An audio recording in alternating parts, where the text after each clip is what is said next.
immediately eliminate the Wisp from the fight, and they have so much burst. Do you think they're going to dual offlane IO Spirit Breaker? It's kind of the same logic as the LC to an extent. He's very tanky, he can get healed up by the Wisp.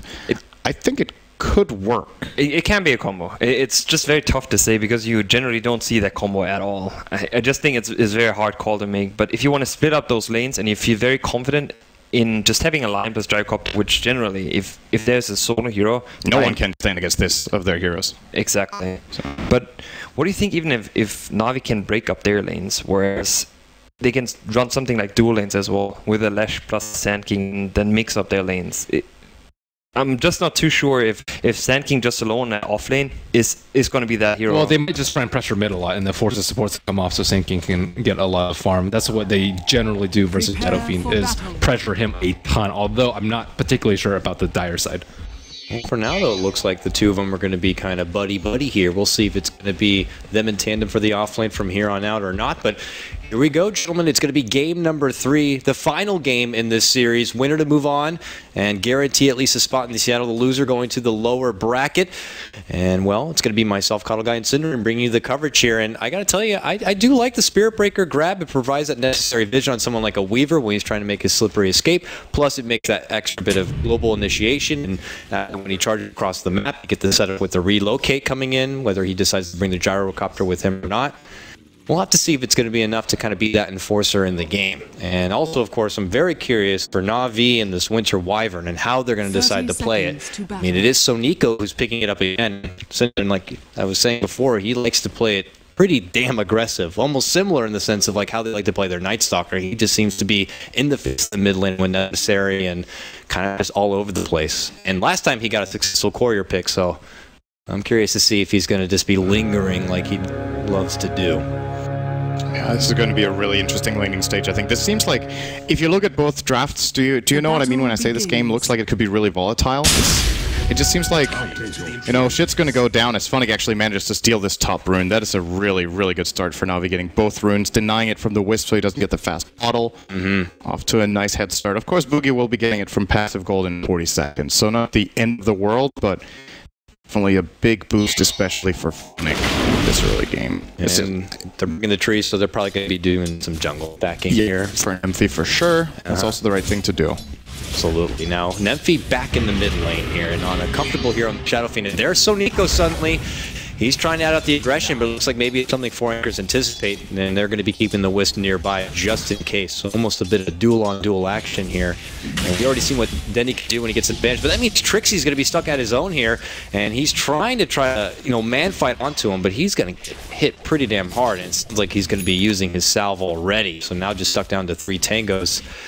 Disruptor is trying his best to keep this Spirit Breaker back in that bay. Yeah, this one little rotation from the Wisp mid actually turns out to be really, really important, as it allows the Shadow Fiend to get a couple of last hits and will of course start snowballing fairly quickly with that little bit of damage, as he would have been forced out of lane almost at level 1. And he is finding a bit. Dendy's doing well as well. Taking some hits here though. Because the ball's delayed a little bit, you know, you have to wait it out for the quarter. At least this way, he'll be already in the mid lane because Shadow Fiend's probably going to be getting something early on. That way they can just make it for both of them in that one trip here. And it's not going to be too easy to kind of stop Funnick from, you know, getting a part of that XP in the early on. For now, the CS gain is not too significant. Both offlaners not getting a whole lot better. So Nico, again, waiting for that ball to be coming in. But look at this. Dendy is going to be getting the first blood this game. Just charges up into the high ground, lands off the lightning storm right at the end, and he's going to be the one to strike first. But here comes Trixie from the bottom lane. But does he really want to get involved with this? He gets caught with the split earth thereafter. So if the confidence is there for Dendy or not playing this hero, I'd have to say it's looking pretty damn good. Yeah, great first kill for him. Shadow Fiend is not one of the heroes that suffers the most from getting first blooded, as you usually have a little bit of a comeback mechanism in the jungle, but it's going to make Dendy pressure him that much more in the lane until he hits level 5, at which point you just race out the lane very easily, rotate and take a jungle camp and just rinse and repeat. But Dendy getting the first blood, good for him. It's his bottle as well, which else could have been a little bit late. They'll still get it around minute 2, easily using it up all 3 charges and sending it back to base. And so Nico gets an invis and right back to behind the tier 1. Obviously probably looking to get a bit of intel. If he goes to the jungle, he'll see where the stacks are and figure out what the hell this Wisp is doing. And no, he's going to turn all the way around the corner here. They can get another pick on the Shadow Fiend. That would be pretty devastating. There it is. Leads off with the slow. He's one of the Winter Wyverns that love to utilize this. Now the help does come in as they get the Boogie. Wisp, are they going to be able to finish him off? Splinter Shot does the damage. He's barely holding on at this point, but he will end up going down. Back-to-back takedowns. So Nico brought to the ground now, crawling his way. Can he make it up and away from here? It does not look like it. Matama Man even rotating on in, going to get the extra little boost from the tether move speed, but there's the Rocket Barrage to finish him off. And man, so Nico plays this Winter Wyvern in such an aggressive way, and it's already working very well. I actually think Shadow Fiend would have lived there if he didn't try to turn for the raise. I think he had him fogged entirely, but because he tries to turn around and land that, he ends up standing right inside the vision of the Wyvern. Of course, if the raise lands, it's a trade, but Nico would have still got the kill first, so maybe a little bit of a mistake there. It's also super hard to make the call in that moment regardless, and as you said, he is super aggressive on that Wyvern. This time it definitely pays off for Navi. Charge out in the top lane, obviously going to be cancelled out, but the Spirit Breaker not looking to plant himself in the off lane here. So that means a free, easy, breezy time in the bottom for Havost on his Weaver. Disruptor doesn't really have anything he has to worry about as far as zoning back. Top lane, Sand King. Here we go. There's the continuation of that charge. This time he is going to fall through with it, but it's going to be an easy burrow strike to step away from that pressure line. Not able to get there in time to kind of add the additional bit of lockdown. Sonic makes it out alive, and he picks up some green booties for himself. On the mid lane. Shadow Fiend, even after being ganked, still looking good on CS. Pretty even with Dandy here. We push out a lot of pressure, though. Wisp's going to use the Haste Rune as well as bottling up Nymphy. So Dandy just trying to put whatever pressure is possible, force them to use their regen so they can't use it aggressively, but have to play it a little more passive as Wisp will use the Haste Rune to go and stack the jungle again. Dandy just landing every single split earth. Very nicely played. I think he's missed one, actually. That's ridiculous. It's a split one out of like all. 5 or 6. I mean, this is an ability that's not easy to land on its own. I know I'm not the best. When I play the hero, I feel like he has to do a whole freaking chant before the thing even lands, so he's making it look like it's just like a Vengeful Spirit stun, almost reliable at this point. So with that, here they go, adding the aggression on the bottom lane. Spirit Breaker in a bit of trouble. Gonna get slowed down now from the Wyvern, but he's already made it towards that tier 1, but not before eating a lot of hefty damage. So Nico just gonna look to build up his own bit of mana. Continuous in his aggression from across the board here. It's Havost who profits a lot. Is he going to look to just charge forward with the Midas build up on this Weaver if he's feeling extra greedy? I think so. Well, that's definitely what he's going to do, else he would have bought the treads by now. Boogie's going to get caught out. Not sure what he was hoping to do with that smoke. I guess he's trying to sneak in a ward to prevent Sand King from getting some catch-up in the jungle. But Sonico in the right place at the right time, stopping him here from making his advance. Yeah, if he's able to smoke in, he probably knows the Sand King's going to have stacks there for him. Maybe best case scenario, he goes in there with the Shadow Fiend, let's say, and steals it for himself, but that's not happening. Funnick was already there. He already farmed up a couple of them, I believe, but here we go. It's Navi using their smoke. Now heading towards this is going to be a big fight. They're good looking, hoping for a 6-minute route, but they're going to get the bump on in. There's the strike. It looks like they're going to be able to bring down the Spirit Breaker here, but look at the big Rocket Barrage damage. Going for Art Style, they're going to be able to bring him down, but at the same moment, they also get the Wisp. Still very low. Trixie trying to walk away from this one. Matama Man able to walk away with the double kill, but also losing the Spirit Breaker on the other side. Big catch there with the Earth Spike, making a call down, and suddenly it's a triple kill for Matamba Man. A huge fight to lead things off, and it's the Gyrocopter who gets the most out of it. He gets the most. He easily had the most damage done in that fight as well, I think. Just that Rocket Barrage, as you said when he came in, did so much damage. Both teams with the same idea that they really wanted to fight over that rune. Now top lane, maybe Artstyle's in trouble. There's no Rocket Barrage mana though, and he might be able... No, he's not getting out of that. Very close though. And that's another kill from Matamba has all 5 kills on the Dire. That's got to be worrying Navi at this point. How strong this Gyro must be getting. They still have a farm lead on Hvost in terms of raw last hits, but net worth easily favoring. So you're going to see the charge come in here onto Artstyle. They will actually tether in, and Boogie almost going to die immediately from this. As the glimpse sends Nymphy away. They just didn't have the burst. in the beginning. Easy. Matamaman just comes in and he just makes work of those supports on the back. And after he's able to clean them up, he's able to join the rest of his group in being able to finish off Funnick here. And it's a good catch with the Earth Spike, and that means the call down is just, you know, the cherry on top at that point. So it's Navi falling a bit behind here, as Havos does have all the free farm he wants in the bottom lane. It's Gyrocopter who's farming kills instead. But as you see, it's just Trixie here hiding in the trees. And he'll be able to soak up the free XP. So Nico, like, where the hell's that Spirit Breaker? Radiant's top it looks like they're just going to have to wait it out here for now. They're going to be building up some stacks on the side, farming it about. Obviously, Havoska already has his Midas, so he'll continue to farm up first.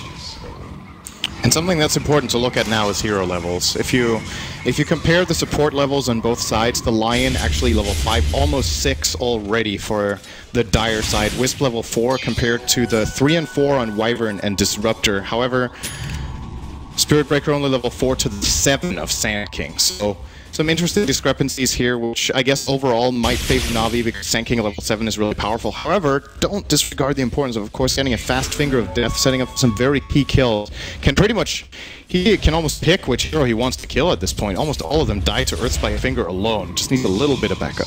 Yeah, the level 6s are very big on 4 Anchor. We already talked about the Finger, then the Relocate could come together, and once the charge goes out, they'll be able to be at any part of the map in a moment's notice. Kind of any sort of easy set. Now they're charging in, they're making it go on Havos. There's the prophecy. Oh, they don't get him though! No, he's able to scoochie and get the hell away.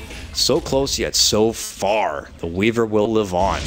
That is so important. Oh, and nice. they might even get a turnaround now too. A glimpse back. Burrow's there. They have the kinetic field. Trixie actually manning up, charging on forward here, and he'll also be able to get away. Both sides coming up short on trying to finish what they started. Oh, man. And that's a big win for Navi, though. First Finger wasted. Yeah. Instead of killing their position 1 hero. These are the kind of things where it's like, well, it's just 1 kill, but these mistakes really add up. This could... It's basically more than 1,000 gold swing probably not getting that kill. You don't get the gold for killing the Weaver. Weaver isn't off the map and needs to play passively instead of just going straight back to lane and just starting to farm again. Big implications on the game that this mistake happens. There's a charge coming. Trixie heading in from the mid lane here. Is there going to be the follow-up? They're already commit the raises to farming instead, so this should be a canceled charge? Yeah, it will be. They step back and, hey, at least it forces out the Split Earth, but you might have been just using the creeps regardless. So we'll see here. As you said, the Finger coming up short, but where's Funnick as far as his farm? He was able to work through the jungle. He's already level 7. He's making decent time on getting a hold of this Blink Dagger, and I imagine he's going to be looking to put it to good use the second he grabs it. Not too far off. Yeah, he's probably going to be skilling Epicenter on his next level up. He got it right now. Yep. As a matter of fact, level 8, 3-4-0-1 build, very standard. And there's even another stack for him here. So that is indeed going to be the Blink Dagger. Top lane, call down. Yep. Call down's Dendy there, but Trixie's able to make it back in a way. This is the rotation from Dendy towards the top lane, and they're not going to be able to get anything with it. Matamaman was able to finish off that drum. We already talked about there's the Blink Dagger now picked up for Funnick at this point, so we'll see if he looks to get going right away as far as putting it to use, and it looks like he will be. There's going to be the smoke, but that Finger still needs 30 seconds here. Lion heading right towards the bottom. He's en route here. Is he going to cross paths with Artstyle? No. Instead, moving in, and just going to be actually moving out of Bart. Actually, it's bottom lane where the charge will be canceled, so bit of a hiccup all over the place right here. Might be a bit calm here for 4 Anchors until this relocate comes together, but I don't know. Is it going to be really easy for him to try to set up any sort of relocate in this game? I mean, and even at that point, is it worth taking either the Shadow Fiend or Gyrocopter with you on an engagement? I mean, it feels like it's very valuable to them to try to take Havost at this time. They already came up short once, but we'll see if that's going to be put on hold. Here comes Funnick. He smoked to get himself in this kind of a position, and NAVI's walking right towards him. And he's just like, yep, see you later. That's actually, that's a pretty big mistake in my opinion from Funnick, because now he showed his blink for nothing. And when he sees Shadow Fiend coming up, if he's like, okay, this is not a play, he should either blink the opposite way or run away. As Artstyle is mega dead in the bottom lane, looking for level 6, gets charged, and Quick and easy kill. Finger available again, by the way. Let's keep an eye out for Valix in the coming minute, as he is definitely going to be looking to put that on cooldown as soon as possible for a key kill. Yep. Closest target, Havost here. And we'll see if that opportunity shows itself. Pretty easy flank play available, actually. Now it's gone, though. Yeah, they would have needed to predict that he was going to go into the lane there. There was a rotation in here from Sonico. Since that early aggression, haven't seen a lot from your Winter Wyvern yet. What level is he at? He's already level 6, actually almost level 7. So he does have Curse. Oh, Trixie's in a very good position. Yeah. If there's any backup, they could get this Wyvern here. Going with a 1-3-1 build-up on him. But really, that's all you need. Well, looks like they'll wait it about. They're going to commit a lot here. Navi will on this bottom lane. Funnick is nearby. As you said, they already know that he has the Blink Dagger. But here comes the charge. Possibly Havost. But they have Wyvern nearby, so Embrace could help out. This is not going to come easy, really. So it looks like there's not going to be any sort of opportunity. They'll pull back in a way. Funnick continues to kind of farm on up. And, well, looks like they'll just kind of double back. Nothing too crazy. Mech build-up, obviously great. You got the Wisp on your team, so doubles up the bit of regen with whoever he's tethered with. Rudon, Tumba Man, looks like he's going to go, I don't know, probably just straight Sage at this point. Is it an SMY kind of a game? I don't think he's going to put a lot of value into getting an early BKB at this point. I would get BKB for sure against this Radiant lineup. I think getting Sanjin Yash is a big mistake. Navi's lineup is 90% magic damage right now. The only physical they have is Weaver's Geminate attack and a little bit of maybe the Swarm, but that is definitely the item I would be looking at here if I'm the Gyro. Especially when you do the drum build up first. If you go drum, Sanjin Yasha, those really big teamfight items just get delayed too much, I think. I am, however, known for not being a fan of Sanjin Yasha, so I'm not the right guy to ask. I'll generally speak against Sanjin Yasha. No, I could see your point in this case. We'll see, though, if he is personally a fan of Sanjin Yasha or not. So I would say, though, you need to be a pretty big fan of it to get it here. Well, there's a call down out. This one right on top of where they anticipate Funnick might be. They do force him out from the Sandstorm. He's going to decide to go for the Burrow here on the Boogie, and that means it's a follow-up of a Static Storm Kinetic Field. Your Wisp could be popped here, and he will go down, and the setback from the Glimpse, but the tournament fights on. There's going to be the help coming out from the Wyvern. They're going to get the curse onto the Solo Gyrocopter. Havost is here, looks to move on in with help of the Swarm, but here's the rest of 4 Anchors. Trixie kind of blocks him off from the front, but when the dust does settle, only the Wisp goes down here. But now with the help, they get some bottle charges on the Funnick. Funnick still has his Epi, and he is going to put himself in that kind of position where he could charge something up. If 4 Anchors try to defend this tower, they would be in trouble, but it looks like they're onto it, so they're going to have to sack the tower. Looks like they're going to get what they want here, and they'll just have to walk away. So yeah, they make the right decision not trying to hold that. Pretty surprised with how aggressively they tried to play that on the Sand King. They didn't even have kill potential, to be honest. When they used the call down, it's just to farm. Wisp didn't need to go in there, and they end up losing one hero. It did cost Navi, of course, the Static Storm, and the Glimpse there really key from art style, because else that probably results in some sort of a trade, and who knows what way that would go. Alright, he's a big Sanjin Yasha fan. In all fairness, I could see where you're coming with the BKB, so we'll have to see if he ends up regretting that kind of a pick or not. But here comes the bump. Get the Lesh back, and now as Trixie walks away, he walks into a Funnick Burrow Strike, and that means there's going to be a follow-up from your Dendi. Lesh makes for an easy grab onto the Spirit Breaker, but on the other side, Simatama Man charging on in. Wisp is actually going to grab up the DD and bottle it for himself, and here's Navi in the mid lane. They're going to go ahead and ascend up to the high ground here as a company of 4 and go for the tier 1. They still have their ultimates ready to go here, and there's going to be the early preemptive Glyph coming up from 4 Anchors, so this is a very important moment. This could go really wrong for either team. If Navi's Initiate isn't good, they're going to get destroyed by Call Down and Requiem. On the other hand, if they get a good jump, they can maybe kill 2 core heroes immediately with the Epicenter. This is easily the most important moment in the game so far. Alright, well, there goes the early rocket. This call down looks to be scouting up the trees, maybe thinking Funnick is going to be there waiting with an Epi, but the glimpse! What a glimpse back It's going to catch NAVI. Wisp goes in, but he's going to get caught with the curse as well. That's an easy two-man takedown. Make it 3 with the Lion going to be dropped. Oh, huge fight, you said. Well, this one is going to be going to NAVI at this rate. They wipe out 3. Trixie now out on his own, going to get snapped from the lightning storm of Dendi. Make it 4 now. Oh, this is looking a bit like a run back in the last game, Cinderin. And with that big fight in the mid lane, they'll be able to claim this tier 1 mid lane and the biggest advantage in this game thus far. Didn't even cost him an epic center or anything.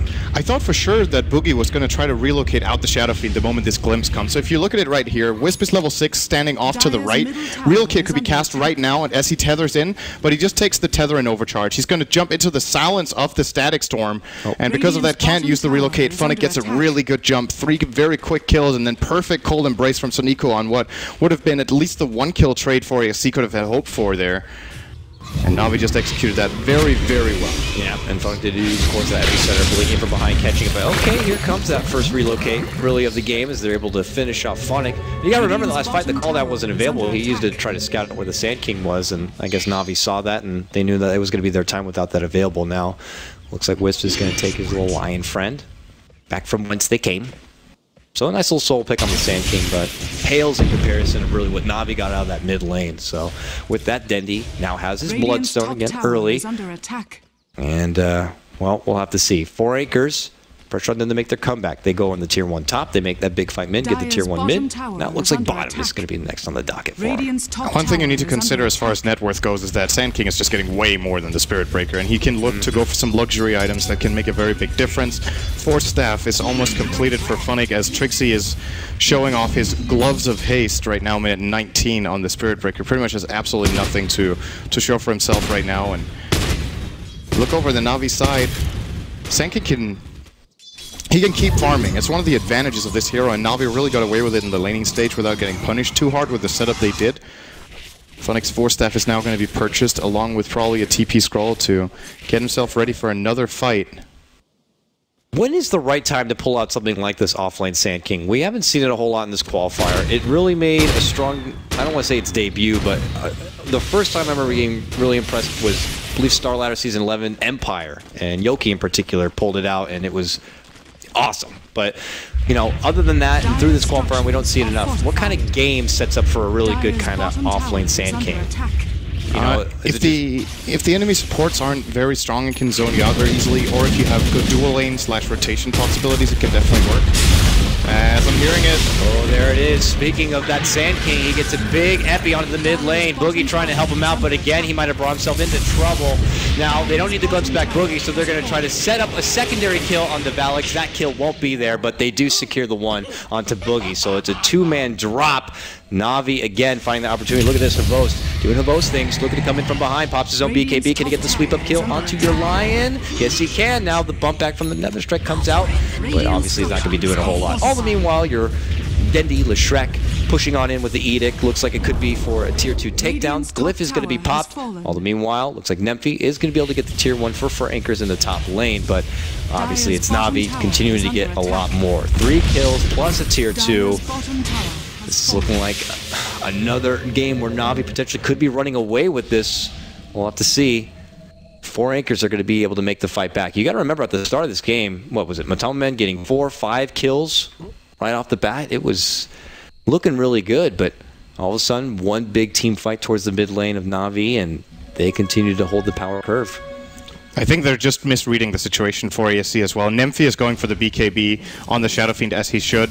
This Sanj on the Gyro is, in my opinion, once again, I am biased against that item. I really do not agree, especially in this game. I feel like there are some games where I'm like, I don't know. I'm feeling very confident this time around that he should just flat out have gone for a BKB, which he actually could have pretty much had by now, and then they could have been looking to take a team fight. But now with this Sanj as well as Morbid Mask, he's just going to get control, it feels like. Any sort of stun can land. He can get caught in the Static Storm. And once again, Navi with a BKB on Hvost, he's not scared of anything. He's just going to run in and start dealing. And that's the kind of play Matumba Man could have been looking to make had he gone for that item build. That BKB now complete on your Shadow Fiend. It looked like Funnick on a Sand King looking to step towards the Yules. Like it this game, adds his extra bit of move speed, but also if the charge is to come in from Spirit Breaker, you could just quickly throw him up in the air. And, well, kind of put a rein on that kind of parade. So with that, here's Navi moving again. It could also, you were talking about Phoenix Voidstone, right? Yes. That could also be a Lotus Orb. Oh. That is a very good item against Lion. Oh, yes, it is. Because you take off the Hex, and then you also risk him fingering himself from the Hex thereafter. Because usually you just like or leave the Earth Hex. Spiking, and then it goes back. That as well. Because usually with one spell from the Lion, he's going to immediately just naturally follow up with the next. It's not like... It's also very good against Spirit Breaker. Yeah, obviously, all these things getting set back. And then we could have that case where they just start charging at each other from across the map if they happen to kind of preemptively Lotus Orb themselves. And it's not like in the middle of a big, hectic team fight. It's very easy to see. It's like kind of like that weird see-through kind of orby effect. But when you got things like kinetic field, static storms, you know, Witch's Curse flying all over the place, you could kind of look over something like that. So it's an item I'm a big fan of. Lots of teams not really kind of bringing it into their arsenal quite yet, but hey, once Sand King gets that mobility tool, it is something he can always move on to thereafter. So we'll have to see if that's the case or not. Phonic though, he's going to be Burrow striking around in, making it go on to Valix. Calldog's going to be there, but already the damage is done. Valix is going to be going down, but here we go. 4 Anchors looking to ascend the high ground here. They get Art Style down, but now they look to step back. Dendy charging on in, getting off the Lightning Storm onto Trixie, but it looks like 4 Anchors will make their clean escape, and they're going to be walking away with a 2-for-1 trade here. Just the 2 supports going down, but when they were behind, they're able to get that big XP boost and some extra bit of change. And your SMY now complete on the gyrocopter. Yeah, he's going to be working on the BKB right away. Now that he had the Sanj, he probably felt like, okay, should definitely complete the SNY. I'm imagining this BKB will come up sub 30 if he continues to farm well as Trixie. Oh, that was probably not what he was looking for. Dendy could actually look to turn around on him. He's going to land. Oh, actually missed the Split Earth. Nice turn from Trixie. He's still dead. Yeah. Got glimpsed in place by Art Style. That's one of those moments where you're just like, oh shit, oh shit, oh shit, after you cancel your charge. Because what he should have done is he should have actually just continued running instead of stopping next to Dendy and getting himself killed there. Yeah.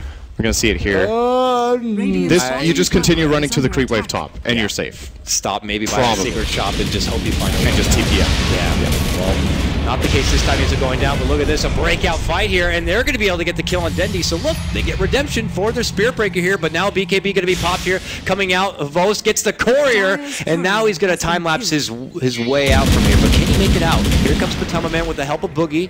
And it looks like your little bug is going to be able to slip away. But hey, he walks away with a big Courier grab, and look at this. Trixie anticipating a bit of a long game. He's going to go for a more greedy Midas pickup on your Spirit Breaker. Well, more bashes, I guess. It's one of the Midas carriers that the attack speed's actually really, really good on. Yeah. So it's still way later than he was hoping for. I think he would have liked to have it like 10 minutes ago, but he has had a pretty rough game. He's on the path of a comeback, though. If they get 1 or 2 good kills and he has a Midas, then he can definitely start having an impact. He will as well be looking for a BKB next. I think I mean, I wouldn't even say it's a bad idea for even the Wisp to consider getting a BKB, although for now probably Ghost Scepter would be a better choice because the Weaver is going to run you down. Glimmer Cape is another very good solution. As Navi, they are getting Roche the call down. Might actually give them a turnaround. They steal it. No. Perfect ult from Wyvern on Valix. Oh man, because of that, they're not going to get what they want here. And it looks like your Winter Wyvern going to be caught up on the high ground here. Havos looking to dish out the right click, sweeps right behind him here. And now Dendy looking to charge on forward with his BKB already out. Can he catch the splitter if he can? And the Burrow strike from the high ground comes in from Phonic. Looking to finish off the Shadow Demon. The regen not going to be enough from your Wisp. They're also going to get the pick. Ends up being a 3-for-2 thus far. And now they look. Big Epi flying out from Phonic, but he is all alone on this one. No, he ends up being pushed back. The double damage random spawn. Okay, Havost moving on in here. Gyro already way out. Trixie making the charge onto Phonic. Gets the bump, gets the takedown, making it a 4-for-3.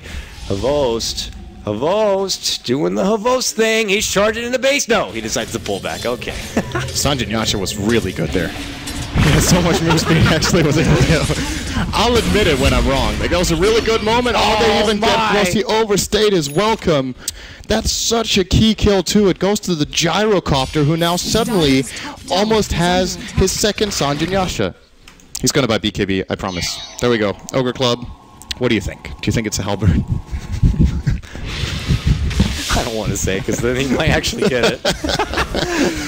So, yeah, he sticks around a bit too long. There's the Blink Hex into, of course, the Earth Spike follow-up finger, the whole shebang. I wonder what chat's going to have to say about that one. Might be something with the OP. I think it's 4. Oh, it's. I'm thinking of a number between 3 and 5. Quattro. All right. Well, C. We'll have to see here. Is that enough to keep 4 anchors in this game? It's certainly not as devastating as we saw in game number 2. They look to hold on for now, and we'll see. Still, not going to get picked up new on Boogie. You got his power treads. You got your urn in your little wand. This is just your traditional tool belt for your little wispy poo, but not enough. But oh my, that's an Agnum Scepter on your disruptor. Where did that come from? Oh, he just went for that. He's like, I got brown boots and Agnums. That is really, really big, because now they have a BKB counter before they're going to start really coming into play. Nemphy has used his... Okay, he's actually used it twice, but Gyros is going to come up fresh on a 10-second and what seems to be 100 gold. So, if they catch him by surprise, that could give Navi a really big team fight. And they need to be careful now, because they kind of threw away a fairly big lead. They're still ahead, but look at those graphs. They lost 5,000 gold in experience in that last exchange, pretty much. I do like the Navi, right back in it. I do like the Navi setup, though. You know, if you lead in with a curse, which is very deceptive on how long of a range it is, and he happens to catch a couple of them, it makes it almost easier for someone like Disruptor to just kind of waltz on in there. He then follows it up with that huge, now Agnum Static Storm. Then you got an Epi coming in. And then all you really need is a little Weaver to kind of clean up the act. Plus you got Dendi in the mix. I mean, their AoE spread of damage is pretty damn ridiculous, which is hence why they probably... 4 anchors put a lot of value in getting these BKBs. So they better make sure they're not going to be caught under that ridiculous Static Storm at this point. Man, already 4 anchors. Is this a potential smoke to come out? We'll have to see. For now, just kind of corralled back. Anxious to see where Navi are going to be coming in from. They've already been able to take a big team fight. They want to kind of keep the momentum coming their way. Did you mention Trixie's Sanj, by the way? Because I think he is getting a halberd, actually. It's going to be really nice against the Weaver, whose BKB is almost down to 5 already. Faust has been using that very liberally. He has 6 seconds on it, so that halberd could prove to be crucial, either for forcing out a BKB or time-lapse, just if he wants to attack but not BKB any stuns at that point. Yep. And there it is. He also gets the evasion, which is nice. Tanks him up very nicely. He's going to charge in on Kvothe. The fight's going to bring out. He actually... forced the BKB immediately. Yeah, so the cooldown now coming out. Oh, Winter's Curse is going to be catching out Nemphy, so your Shadow Fiend going to be caught. There's the big Static Storm to their follow, and an Epi follow through from Funnick. Oh no, 4 anchors might be caught back at this point now. They're able to heal up Dendi a bit. Perfect glimpse from Art Style as well. Send back, and here's Funnick. Funnick could be brought down, able to burrow strike it away. No, it's Lion who's going to be going down here. Now Matama Man trying to get out that pesky Art Style, but no, he's going to Glimmer Cape and walk on back. Now it's Matama Man caught on his own, and they just turn the numbers right back around. 4 anchors already lose 4. They set it up for the 5 with the burrow strike, and now it is all of 4 anchors sinking. And it's Navi, all still standing strong at this point. Big team fight. Now Havos did go down, but with that buyback and time-lapse back in, he is in really good shape. And here they go. It was very important he had buyback there. If he didn't, I think Navi could have ended up losing that fight, even with the great epicenter that you pointed out they got in there. Kvothe just died super early in the fight after popping BKB against the Spirit Breaker. But now, Edict deals a lot of damage when you have minus armor on the tower from Kvothe, and that's going to be a tier 3 claim by Navi. Kvothe is being charged, though he does not have buyback, remember. He's going to pop his BKB, still going to get nether struck and bashed again. Oh man, again! 71%, my guy! And they're going to get the right click, he goes down. Yeah, more like 71%. This is crazy. It's that Midas, man. 80 seconds without a Weaver. This is time for ASC need to accomplish something. So this was that first fight that went down. This is after Trixie led in with that initial charge, and then he had a Nether Strike follow-up onto Havos while BK beat, and, well, at that point, this is where Navi kind of had everything set up with the Winter Curse, and then they had out the big AoE spread of the Static Storm, Agnum Static Storm on top of it. So then eventually thereafter, it was just cleanup duty. They just picked them off one by one. Valak thought he'd be able to get the cleanup on Funny there, but there it is. Havos back from the dead. He moves in, gets that kill, and they end up wiping out all 5. And Navi just did such a good job in that fight, kiting more than anything. They really spread out the damage nicely. They all got very low, but no one died. Well, they're looking to take the fight 4 and 5. They don't care. Oh, Matamba Man, he gets muted. onto that Static Storm. NAVI, though, able to make the jump over, cleans up the support. Now they look back for Dendy. The charge comes through from Trixie. Oh, another strike not going to be coming up with the Burrow sweeping in from Funnick. They are able to finish off the Goat Man, and quickly 3 end up going down all day with the count of Havost. And now it's 4 Acres trying to at least bring down this tier 1. And Navi showing one of their weaknesses, I would say, which is overconfidence. A lot of the time, they willingly took a 4-on-5 at their tower right there. And a lot of the times, it's one of the teams that I can remember seeing gets most excited to just go in for a fight in which they're outnumbered. Just they're like, okay, we can do this, even though they were lacking their position 1 hero, and they engaged into a fight with full health, mana, and cooldowns. And that generally only goes one way. I mean, it wasn't a disaster, but they end up handing over a little bit of extra gold to 4ASC that, honestly, they just flat out shouldn't have had. Yeah, they can't afford to be handing over easy free monies like that. And because of it, you could see already, it's... Trixie's getting super farmed.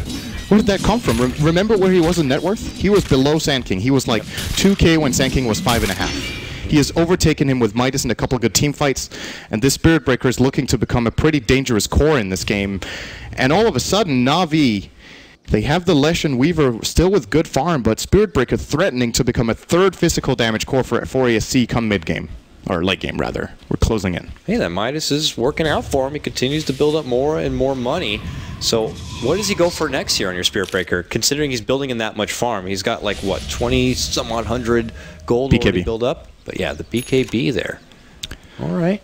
Still susceptible, of course, to your Agnum Static Storm, but if he's able to lead off the fight and catch on someone like your Disruptor, it could be a different story. And it's going to be a 10-second one once he picks it up, of course. And it's interesting to see 4SC kind of spacing them out. So Shadow Fiend gets it first, uses it 2 fights. Then Gyro gets it and has used it, I think, 2 or 3 times. And now Spirit Breaker's getting it. So there's always a 10-second one going into the fight that Navi actually can't deal with. I don't think they can kill a charging Spirit Breaker with BKB on. They have the Weaver with, of course, the minus armor from Deso. That's pretty much it. They have that and Edict. Are we sure? The only way I see it, Winter's Curse maybe could kill him, actually. It's true. Winter's Curse could get him killed from his own Gyrocopter and Shadow Fiend. Dendy is slowing down a bit in this game. Yeah, he got that Bloodstone pretty damn fast, but since then, he's got a little bit of this, a little bit of that with the point booster and a plate mail, but being able to finish off with anything else. So, as it says here, Navi kind of handing over little by little here to 4 Anchors in their comeback factor. Your Gyrocopter, now with his Helm of the Dominator here. But have to keep on farming up at this point. Well, Havost now continues to truck on, farming on the bottom lane at this point. Do we have a while before the Roche is even back up? Alright, we got about a minute or so, maybe a bit less. So you can already see both teams putting a lot of value into that, dewarding, unwarding, and we're going to see a bit of attention. Who is this Aegis more valuable for at this point? Navi able to get it, they feel a lot more confident being able to continue their pressure on the 4 Anchors side. But if 4 Anchors are able to grab it, I mean, does this game almost become a split down the middle now? And it's just as much potential for 4 Anchors to kind of take it back their way. I think it is a split down the middle right now. The lead Navi have is not significant at all anymore. It's all about execution, and to be fair with you, Navi have kind of been lacking it a little bit, or at least their decision making has been questionable in the last 5 minutes or so. Pretty much since that Havost catch off on the bottom lane. Yeah. Yeah. Okay, well here comes Trixie, right, to get himself in that fickle area by the Roche pit as it's getting ready to come up. And for, well, Navi, they continue to pressure out these lanes so they can get a bit more space in their favor. There's the Lincoln Sphere for Havost. Building for it for quite a while. How easy is it for 4 Anchors though to pop it? They already have the mana drain to easily take it down. Charge removes it pretty much globally. So is it going to be a big deal for this Lincoln to even be in the side of Havost on his Weaver? I feel like it's something that could be easily be popped from the side of 4 Anchors, but it allows him to maybe react to a blink hex. Because if you need to blink mana drain hex, you have like that extra little bit of time in which you might be able to get it off. So I guess that's what he's building it for. I also don't think it's that good here, but he might feel forced into it since he's getting controlled so much in these fights. Yeah. He's only got 3 deaths. I thought he died more, but the times he survives, he doesn't get to do so much in the fights. Get forced out very quickly at the 4 ASC side. Another D ward here, both sides very close to this Roche. And so they're going to head up to their own jungle and just continue to farm up here on Matamo Man. So we'll see next.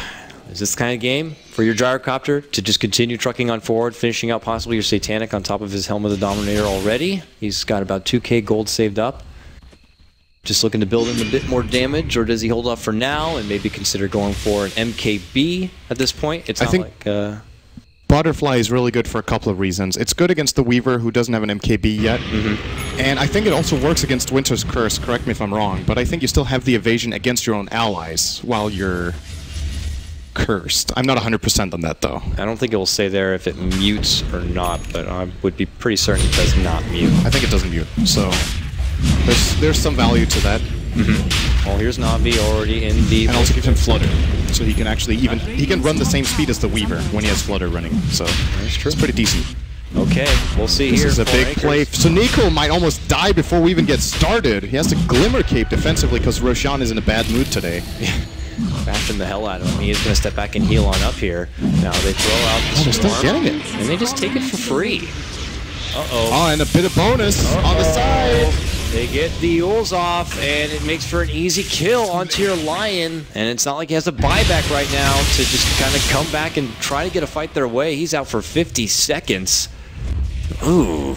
I mean, was there potential there for 4Anchors to try to interject and get something going? It just seemed like the opportunity wasn't there for them, and they had to sack it. But if they knew they weren't going to be able to take it, maybe they should have stepped away and just continued to farm and wait for Navi to make this kind of a push. But because they did nothing, they just get punished for it. And now, look at this. Farnik sets up a beautiful burrow strike right on top of NAVI, which leads to an active static storm. They're going to be cleaning him up. He's out, no buyback.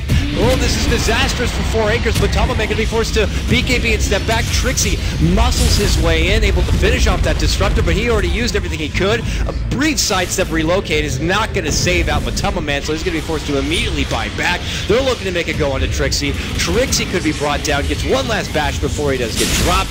He has no buyback himself. Funnick with a nice two-man burrow strike. There's going to be the Aegis used. Havosh charges on in, looking to pop the whips, gets that kill, makes it a double kill for him.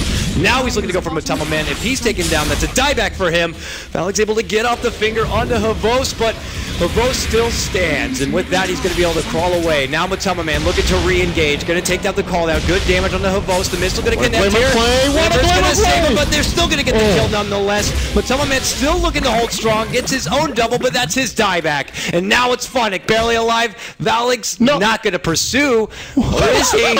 Oh, he's going to blink and make it on out. It's not there. Ends up being a 3 for 4, but it did cost some buybacks on the side of 4Anchors, and that... Oh, he didn't know. I think he wasn't aware that Sand King was actually out of mana for absolutely everything. I think he couldn't even Sandstorm there, and of course the Blink Dagger was on cooldown from taking hero damage, as now he's looking to steal a kill as bonus. Deja vu.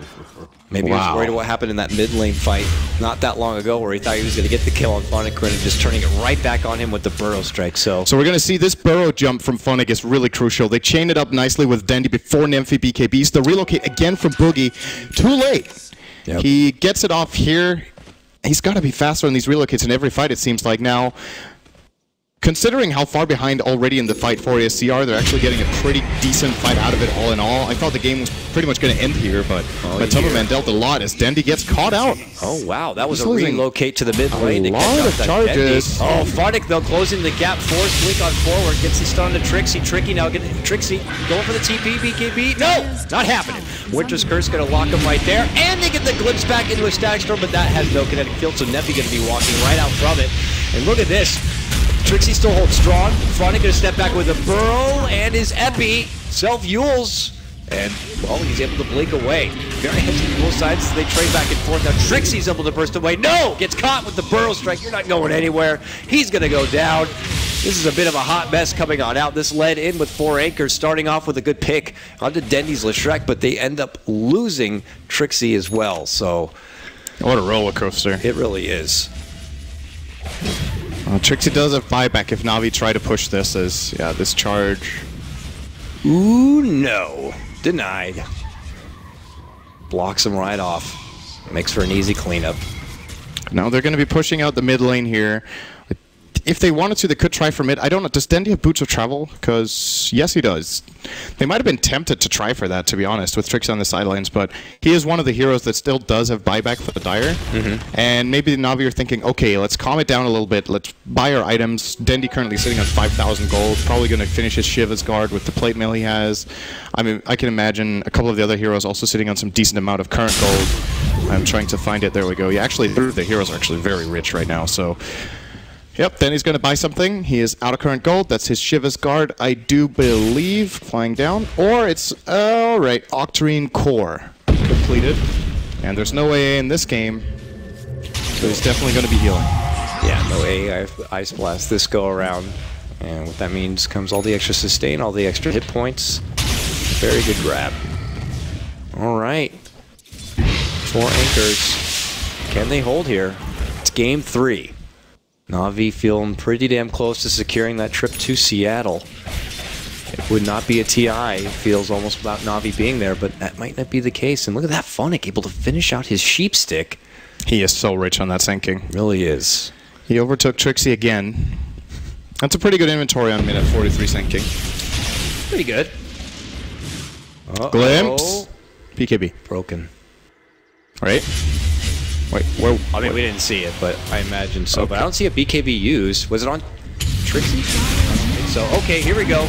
Burrow led in, but they charge on back. They immediately take out the disruptor, so there's going to be a real static storm. And they follow it up. Then he got blown the hell up, even with all that extra life from the Octarine Core. It looks like it didn't matter at all. Holy shit, he died fast. All right, I need to see that one again. That was crazy. Was that just the gyrocopter putting in the work? I think the finger obviously dealt a lot of damage, but that gyro had to have hit really freaking hard on that engage. I'm just going to watch Dead. So there's a call down. Good bump back. Right, just keep an eye on him. He gets hit the 3/4, and yeah. That was a great bash, too. Yeah. Thanks, Ice Frog. Trixie's pretty lucky, I have to say. Man, so that's going to save more time now for 4 anchors. Dendi's Bloodstone is dropping really low. It's starting to become a really useless item. Actually, well, it's still good, right? But down to 2 charges, the respawn time isn't going to benefit him pretty much at all anymore. He's losing quite a bit of steam. Corelish Rack is still super good late game, but I don't know if he can overcome this triple BKB trio that 4ASC have running this time with really hard single target damage. And we saw there, MKB picked up on your gyro, as if he didn't hit hard enough now. We'll see. Just onto the lane here. Trixie has been doing quite the showing here on the Spear Breaker, I have to say. Yeah, especially, like, the really impressive thing is his early game was really not good.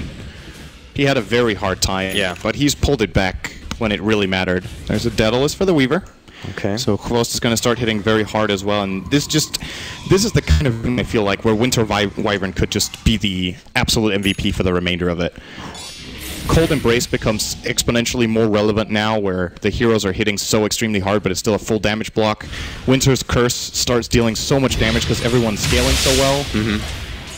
So Neko has to play a good game for Navi now. I think, again, we're back to what should be a pretty close game. There still is fairly good gold lead for Navi at the current point in time, but you still got this feeling that any sort of decent initiation for 4ASC with this gyro getting to free hit is probably going to win them a fight if Cold Embrace does not make a difference, as well as the Curse. It felt like the initiation they had in the last game was to focus down the Disruptor, take him out of the equation, you know, fast. He's only committed to getting like the boots and ags. Now he's able to get at least a cloak, but he's still pretty frail at the point that he can't really be in the mix, taking all those shots from the Flak Cannon, from the Shadow Fiend. So if he's taken out of the equation, especially before he's able to get off a Static Storm, that's a huge boost for them. And with that, they were able to follow it up with that kill on Dendi as well. So yeah, it's feeling like it's coming down to execution from both sides. They have very solid initiation on both fronts, and it's a matter of which team is going to be able to get that small window of opportunity to really just kind of, you know, burst on through and take the game on their side. But we'll have to see. Looks like attention back towards the Roche pit at this point. Navi already there. You see the charge is on your Disruptor, which will be canceled. And this could be another stall-up period till then. 4 anchors last time, let Navi take it. In fact, got even picked off, if I remember correctly. Valix got dropped at that point, but we'll have to see what's going to happen with this time. Big Aegis for either team. Is there going to be any key item that has an impact on this impending team fight coming up? Trixie is about 2,000 away from Akiras for the Dire. I think pretty much the only core right now that's very rich or very close. Shadowfiend might actually be able to get his Butterfly, which I think would be a really big difference maker. Yeah. Of course, the Static Storm should actually remove the evasion from that, since it's muted, I would imagine. I would imagine too, yeah. I am not sure. I can't remember which stats you keep, because obviously you keep the agility and the damage and everything. I don't know if the evasion is counted as a part or not. That's a good question. I'm sure some people know that and can let us know in 5 minutes when it's too late. And what do we got for Navi? Weaver sitting on 3k gold. Lesh not making too much progress right now. Sand King is still got the same amazing inventory as he did 4 minutes ago. And Wyvern with the Veil and another 2,000. I'm not sure what we're looking at for Soniko in this particular game as his next item. Force Staff, I think, wouldn't be half bad to have in general on the Navi side, which decided to only get one on the Sand King. I mean, he also could be one to maybe potentially grab something like a Lotus Orb, but yeah, that could be good. Start off. I mean, I still think they really should be getting an orb. Yeah. I feel like Funix Yules hasn't really been that impactful, to be honest. The Lotus Orb could have made for some really big plays. Okay, Nymphy could be overextended. They think they have an easy go on. The line is there. BKB, and on the other side, you can see the Static Storm is going to be dropped. The Glimpse back. It's going to push off Boogie, but now Trixie in the mix. The curse is going to go on to him, and they're going to be right-clicking each other. Actually, he's able to punish down the Gyrocopter because of that curse. Now it's Trixie caught out with the splitter. Dendy looking to charge on forward, but Trixie's going to get the chart up, moving right past Funnick and out to safety here. Ends up being a 1-for-1 trade. Each core, the big damage dealer for both sides, going down at this point.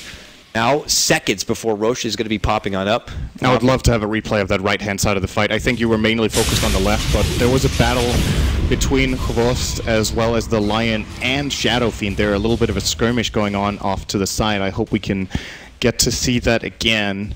Please. Maybe we don't have time. I don't know. Yeah, it seems like every time we cut to a replay, I guess we don't have time. Out here. Oh, nice, quick sheep coming out from Funnick. Dendy also had the splitter ready to go. Four Anchors happy to always kind of take that brawl, showing that they're not ready to kind of have the game with their backs against the wall. And it's ballsy play from Nymphy. Yeah, he's first at the pit here. Weaver has buyback and time-lapse again now. And Navi might have seen this. Have they? They have not got any vision in this area. Oh man, no, anyway. They got the Epi. They're going to be leading in with it. Now they got the vision with the help of the charge coming out from Trixie. Nymphy BKB'd up. It's right inside the Static Storm. Trixie, though, being the bouncer from the pit, able to lock down the three of them here. The Requiem able to go on off, so they're going to get the kill. Hvost never buying back and trying to get a part of this fight. But look at this. Are they able to hold their own? Trixie going to be forced to retreat. And it looks like now it's Dendy looking to take over the pit, but Trixie is back. And with it, the buyback comes from Boogie. Now, look at this. They're relocating it from behind. They're going to be taking in Matama Man here.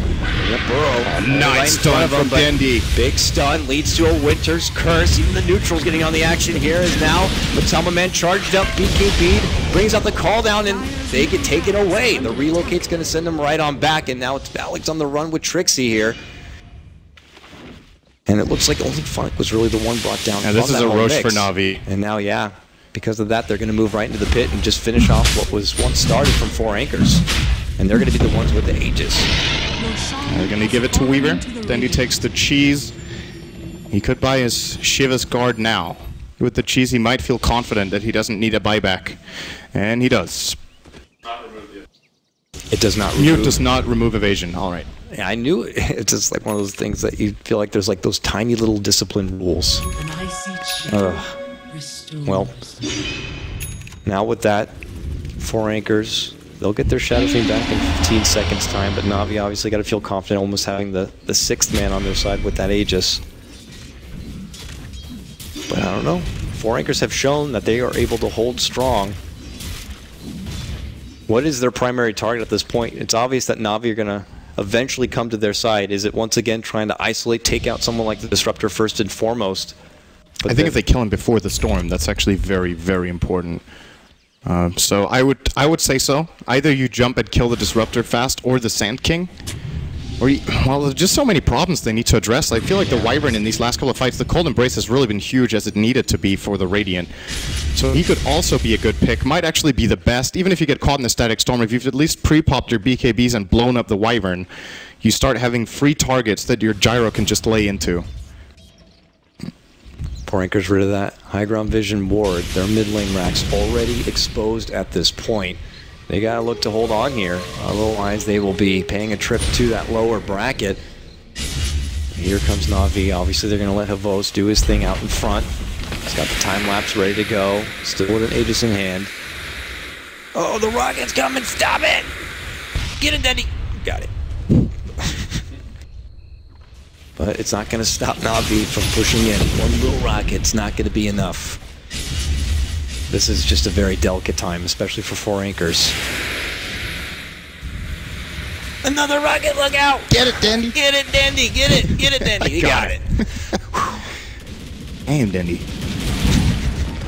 Hit him with another one, Matama Man. Let's go, round 3.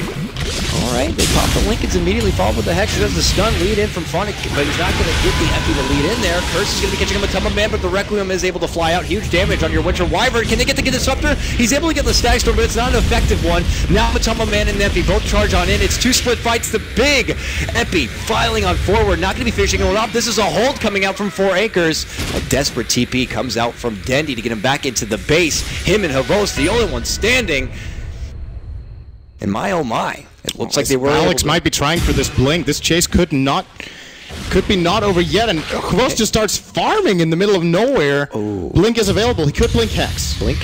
Oh, and forces up the BKB. He's going to turn onto him here. Here comes that relocate. Havos could be in trouble. This BKB is going to be going down here, and they jump on forward. They're going to get Havos. So that's just the Aegis life. Now they're looking to sweep in. They'll surround him. Gonna need help. Leading it in. They started off with a stun. They got him down. Now that forces up the buyback and the time lapse. He's actually already low on life. He's going right back into the fight here. Denny leads in, big splitter. Matama Man gonna get zoned back. They're able to finish off Trixie. Here comes back Havos. Okay, now Boogie sweeps on in. Gonna be able to heal Matama Man, Nymphy. Radiant's middle tower All right. is under attack. Man, oh man. That was scary.